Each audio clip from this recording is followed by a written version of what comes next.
Since writing the script for the What is Intellectual Work video, I've been thinking about this one tangential concept that what stops you from pushing further when performing non-physical work is not a depletion of resources like in the case of physical work, but rather a mental block that appears at some point, most likely from the accumulation of smaller mental deterrents. And I think that really is the crux of the problem.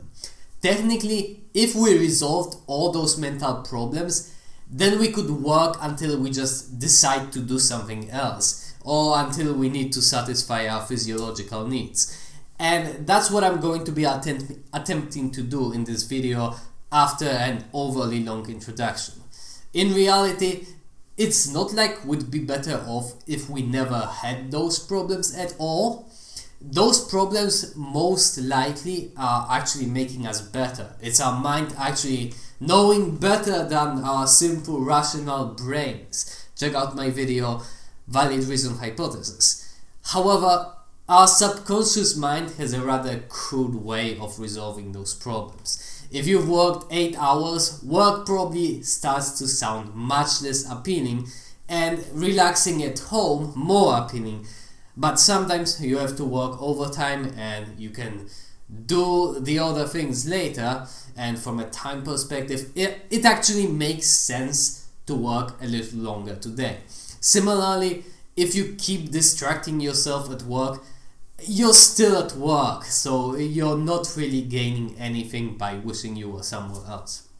The idea of the subconscious is good, but with this kind of execution you just end up falling flat on your face. Now, to be fair, I actually think that in most cases this argument between the conscious and unconscious mind results in a fairly decent outcome. I think that most people who are procrastinating are for the most part happy with their choice. They just beat themselves up over it later.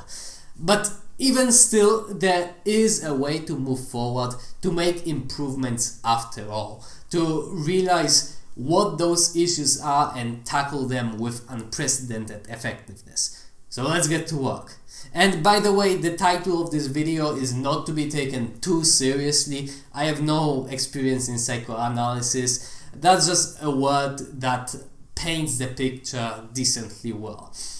What this exercise looks like is, during your work, whenever you decide to abandon some task, maybe procrastinate, maybe switch from a very intellectually challenging task to a simple one, notice what's the process by which your mind decided, without your conscious mind noticing, to make this decision.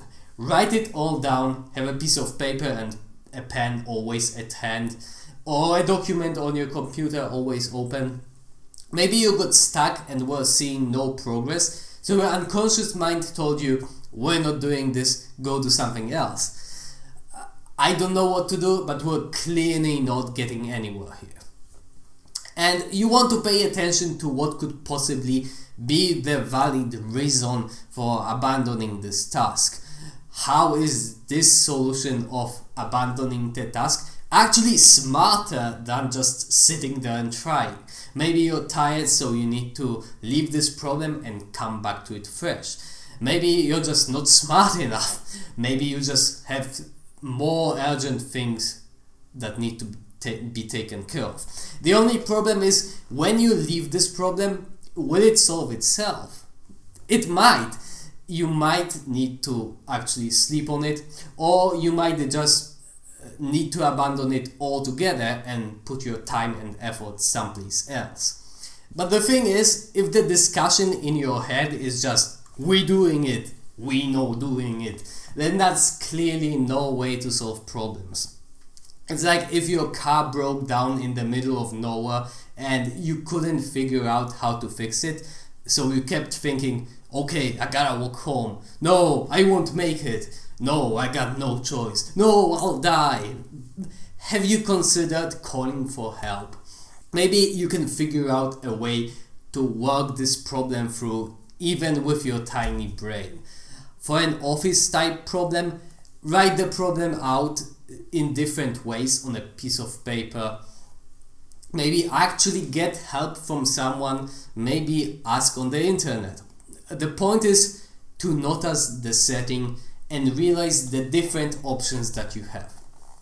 So basically, this exercise is about being mindful, but I specifically didn't want to use that word because it suggests a more formal practice of mindfulness, mostly mindfulness meditation, and I frankly just think it's crap for this purpose because of two reasons: lack of specificity and the observer effect. When you're just sitting down and focusing on your breath or whatever, you're not going to encounter problems specific to your work. For example, being overwhelmed with a problem and not knowing where to start. You might encounter other thoughts that also appear while working but are not related specifically to work. For example, some depressive thoughts or just things that weigh you down as a whole. But that's kind of a different matter entirely, and if you do it in a work-specific manner, you'll catch those things anyway, just from a point of view of it impeding your effectiveness at work. And then you can use other methods to address that problem more appropriately if need be, for example, going to therapy.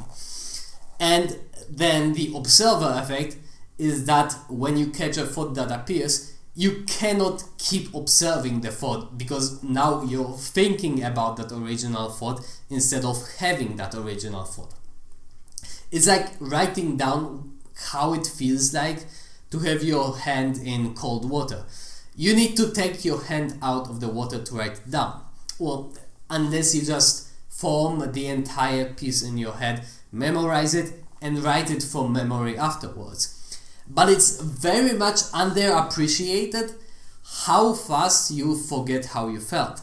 For example, when you remove pain, after barely a couple of seconds, if not immediately, you only have a vague idea of the experience. So during the pain, you're like, no, I want out. You remove the pain, and then you're like, that wasn't that bad. I don't know why I panicked. And then you go in again and you're like, no, I take that back. And when you're actually trying to analyze the situation, that's another level entirely. When you catch an experience, you get a couple of seconds of grasping it to be better able to understand it, and then it slips away. When you catch an experience, you get a couple of seconds of grasping it to be better able to understand it, and then it slips away. Of course, you can try to understand the problem post-factum, but at that point you're just guessing. In reality, like with the hand in the water, you need to keep going back and forth between being in the moment and when it slips away and you have some ideas to analyze, you do that from the desk, so to say. And then when you start feeling like you're slowly losing touch with the experience, you go back in the trenches. Now, before we get any further, let me first make it clear that in this video, I'm not going to present a lot of this psychoanalysis. The unfortunate truth is that this is something you have to do all by yourself. A psychologist of some sort may help, but no one can get inside your head. It takes a lifetime, and I myself barely understand a couple of processes going on inside my own head. Besides, there's just too much work to be done here, and I cannot keep expanding this video until it's quote-unquote good enough, because we all know how that ends. So this video is only going to be an introduction and explanation of the concept. I am, however, going to present some examples to make clear what this process is like and give you an idea of how to follow it yourself. And as I discover and analyze more of these psychological blocks, I will be sure to discuss them in new videos, most likely one video for one problem. Of course, All of the problems that I'm going to present here are my personal problems that I'm encountering while working, but they are most likely fairly universal. If you have some sort of psychological trauma that you keep coming back to in your thoughts, that's of course something you need to deal with personally, with a therapist most likely. But that should also be easy to notice. I mean, it's literally screaming at you that there's something that's unresolved and needs your utmost attention. On the other hand, if there is something that's overwhelmingly positive that's keeping your attention, like some very exciting event coming up, then that excitement is also something that you can use up very effectively to, for example, prepare for that event or reprioritize it in your head. If it's not worth spending every waking moment on, then maybe it's not that great after all. A party is awesome, but it's only one day and it doesn't build up to anything greater like your work or studying can. So let's finally get to the pea of this nut and discuss a few examples. Problem number one is being overwhelmed with information, not being able to fit it all inside your head, like a computer RAM that is too small. You can think of understanding a mathematical proof where you need to remember a couple of established facts, maybe a lemma, and put them all together in one step. You cannot get past this step because you need to use all these facts at once. It's impossible to break down. It may be written out in multiple steps, but often the constituent steps don't actually make sense on their own, only in context they do. So you really do need to perform this superhuman feat somehow of juggling all those variables and get to the conclusion of the step in one swift motion. This causes frustration due to helplessness and possibly feelings of inadequacy when faced with an inefficiency that seems trivial. Upgrade RAM and problem solved. It's like when you have a basket of chestnuts that is too small for them, you keep putting them back in and they keep falling out. And it's just a couple of chestnuts that almost stay in the basket, but they inevitably fall out. Now, I'm actually not going to be providing an answer to this problem at all in this video, because this video is only on the hindering effect of this negative thought on your ability to perform. In this video, I'm not talking about how to approach this problem more effectively.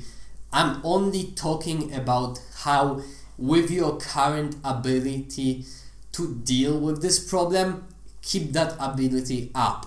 In other words, not be discouraged, which is what it ultimately comes down to, as discussed before. So the goal of this psychoanalysis would be to keep you working this problem out. Not to stop working explicitly by leaving the desk and going to do something else, but also less explicitly just drifting away in your thoughts. Still, the best way to not be discouraged by it would be to be able to deal with this problem more effectively. To at least have a strategy that may even be difficult, but you can at least rely on it. For example, one method would be to form the question. Is this what I think it is? I don't know. Well, don't just sit there saying, I don't know. Try to find a way to find out. Look in other places. How can you get out of the position you're in? How can you go beyond your current environment of information? Is there some other place where you can look? It's easy to catastrophize. Instead, just chill out a little. See what happens. You're cutting yourself off. You prepare for it to be hard and you need to focus hard. So it actually is hard, and you hyper focus on the minutia and how hard it is. It's like when you get punched multiple times, you'd think you'd get used to it, but it actually gets worse because you're bracing for that pain and actually creating it, even if the next punch is fake. Similarly, in the gym, people often focus on the pain. That's what you want. No pain, no gain. And they listen to Pain by 3 Days Grace. The problem with that is that, again, you're expecting it to hurt. So while you're trying to push into the pain, you also make it more painful. So you're fighting hard for a set that otherwise wouldn't even have been that painful if you didn't hyper-focus on it. So in intellectual work, you can get stuck and hyper-focus, but you actually need to chill out and detach. Look at the big picture while still working on the problem, i.e. not abandoning it to come back to it when you're fresh. Don't let it get in your head. So again, this is a huge topic. It's a massive journey to work this out, but I'm gonna have to leave you with that. Moving on, I can also give you an example from the writing of this script. It was fun, it was very engaging, but at some point it felt fatiguing and I kind of wanted to go to something else. And I suppose it wasn't even that I wanted to get away from writing. I almost wanted more than it was giving me. It's almost like there was this energy pent up in me that was neither being released in this very non-physical and long activity, nor smothered and forgotten about by doing something else like going to eat or watching a show and forgetting about any kind of work. Caffeine also creates this energy, but it also makes you want to release it, particularly in a physical activity. Insert nofap joke. And when it comes to eating, for example, you have to do it at some point, so why not now? The problem is that's basically a small rocks first mentality, and it really messes with your time management. You can easily go almost the entire day just focusing on the little things, whereas with a big rocks first approach, you can get a lot of work done in a day and somehow the admin work gets done, like eating, shopping, cleaning, etc. But back to the problem, the next step to dealing with this problem is just learning to sit with that feeling and not being perfectly satisfied. And again, I'm gonna leave you with that starting point. Another problem would be if you have a cool idea while working, or maybe something that you need to do and might forget about it later. What do? Well, the issue of writing things down when it's actually something important is obviously an issue of managing your note-taking and reminders. But if you're focusing on other things that are not as productive in the moment, the solution is to have fun. Learn to have fun. Learn to play in your work. That way, also, all other more compelling thoughts will not be able to compete with the work you're currently doing. Last but not least, this is a big one but also slightly controversial, and it certainly applies in some cases but not all, and that is the nocebo effect. When you've worked 8 hours, you feel tired because, come on, you've worked 8 hours. Again, this absolutely could just as well not apply to you at all. I feel the need to say that because this feels like something that would absolutely apply to everyone to some degree. And while it probably does in principle, in practice it may be that before this nocebo effect even does anything, you've already done your 8 hours and need to take care of something else. It's like getting a faster car so you can save time on commuting, but you're in traffic anyway. But back on topic, the next step to dealing with this nocebo effect is going to be perhaps considering What would happen if you somehow didn't know you worked those 8 hours? What kind of fatigue would you actually feel? Another thing that could be discouraging you is thinking about sustainability. Even if you don't actually fatigue yourself, life is a little different when you work so much. You know that even if you don't work that much now, you're doing at least fine in a way that you know from experience is sustainable. And you're kind of scared of taking such a massive plunge. So you need to familiarize yourself with this new lifestyle. Maybe even just imagining what would happen. What would it be like? What would you do the next day? What would burnout look like? What would it be directly caused by? If, however, you realize that this is not a nocebo effect and perhaps you actually really need to do something else, why specifically after those 8 hours? Well, very probably because that's just the remainder of the day. You need to squeeze it into the day. But often it's just a feeling that you're missing out on other things by focusing only on this one thing. We may know that we'd be able to just do one thing for a month and then switch to another thing and do only that for a month, but this very often just doesn't work out. It's hard to set up. So this is a problem in schedule and plan management and not trusting the schedule. But I'm not saying that you need to just shut up and trust your schedule. You should make your schedule trustworthy. Make it allow for some modification, allow for a flow of ideas to do later, and planning them out in such a way that you know you will actually do them. That's not the actual answer, by the way.